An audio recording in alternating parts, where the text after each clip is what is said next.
Watching the second season of HBO's House of the Dragon feels like running into an old high school acquaintance at a bar. You vaguely recognize them from afar but can't quite place their name. This is exactly how I feel about 99% of the Targaryen family 2 years into the show. Despite devouring season 1 with the enthusiasm of a hungry dragon, I still can't tell Aemon from Aegon. Try as I might, keeping track of these humorless, platinum blonde, incestuous royals has been a struggle. Clarity was never an issue during the 8 seasons of Game of Thrones, even with its sprawling cast and intricate plotlines. Names like Ned, Jon, Bran, and Robb Stark were easy to remember, as were the two-syllable characters like Jaime, Cersei, and Sansa. In contrast, House of the Dragon gives us Rhaenyra, Helaena, Daemon, Aemond, Aegon, Jacaerys, Viserys, and Larys. It's like trying to recall a list generated by a password manager.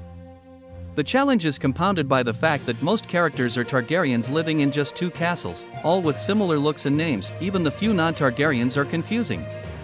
Ser Criston Cole often becomes Ser Colin Jost in my mind. He's involved with Alicent, whose name I had to Google. Thank goodness her father is simply Otto.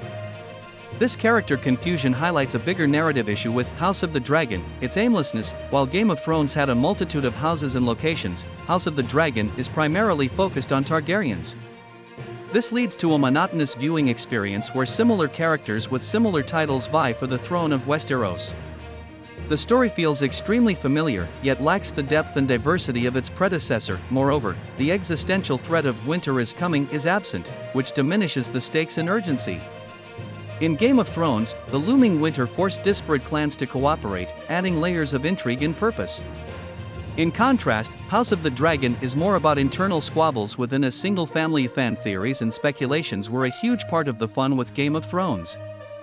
Who would sit on the Iron Throne? What alliances would form? In a prequel like House of the Dragon, much of the outcome is already known.